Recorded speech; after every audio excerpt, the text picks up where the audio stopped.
Start. Being aggrieved, the private respondents filed a revision before the Deputy Director of Consolidation under Section 48 of the Act 1953, who, by his judgment dated 25/6/2002, upheld the order of the Settlement Officer of Consolidation on the ground that a preliminary decree is a final determination of the rights of the parties in respect of the property sought to be partitioned. It is also appealable, but no such appeal was filed by the petitioner herein, that is, respondents, before the revisional court. On the allegation of fraud, the court perused the records and found that there was no pleading containing requisite denial of thumb impression, nor the presence of the consent in the court, etc., nor evidence to prove any such fraud. The revisional court relied upon the decision of the Supreme Court reported in AIR 1995 SC 2493 Mulchand and others versus Deputy Director Consolidation and others to hold that a preliminary decree passed in a suit for partition under Section 176 binds the parties even if those proceedings do not result in a final decree. If the said preliminary decree is not challenged in appeal, therefore the preliminary decree dated 1/3/1986 passed on the basis of compromise which had been duly proved was binding upon the petitioners and also operated as estoppel, and principle of acquiescence also applied. Para.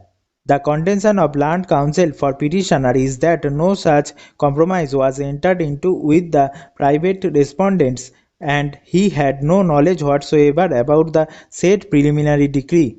Once the suit abated, the preliminary decree could not have been appealed, as any proceedings could only take place before the consolidation authorities. Plea of fraud was taken before the consolidation authorities, which was found to be correct by the settlement officer consolidation, and rightly so. There was no reason for the petitioner to enter into a compromise relinquishing 1/3 share and accepting 1/6 share of the holding, but the revisional court, without appreciating these aspects of the matter, has erred on facts and law in upturning the judgment of the settlement officer of consolidation, causing prejudice to the petitioner. Para. Sri V.K. Singh, Land Counsel appearing for private respondents, has relied upon the decision of the Supreme Court in the case of Mulchand (Supra) to contend that preliminary decree prepared in regular suit under Section 176 for partition/division of share, which had not been appealed, was binding upon the parties and had to be given effect in consolidation proceedings between the parties. Therefore, the revisional court had adopted a correct approach in deciding the matter. He contended that there was no pleading whatsoever of fraud, nor was it ever proved. On the question of variance of shares, contrary to what the petitioner was legally entitled, the pedigree being admitted to the parties, he placed reliance upon the judgment of this court report in Srimati Manraji versus Deputy Director of Consolidation and others 2010 (1 ADJ 249 para. On a bare perusal of the order of revisional court, it is found that it has considered relevant aspects of the matter and issues involved threadbare.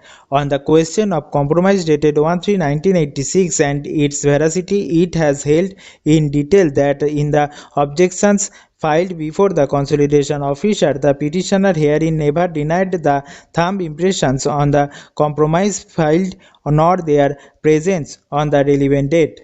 On a perusal of the record, it found the thumb impression of the petitioner on the compromise, as also that of other parties, as also the fact that based on such compromise, the sub-divisional magistrate Sandila had passed a decree. It also found that thumb impression of the petitioner had been verified by his advocate, just as those of other parties had been verified by their counsel, and at the back of the compromise the court of subdivisional magistrate concerned had made his endorsement and signature. Therefore, it found the contention of the petitioner herein that no such compromise was presented before the presiding officer to be factually incorrect. Stop.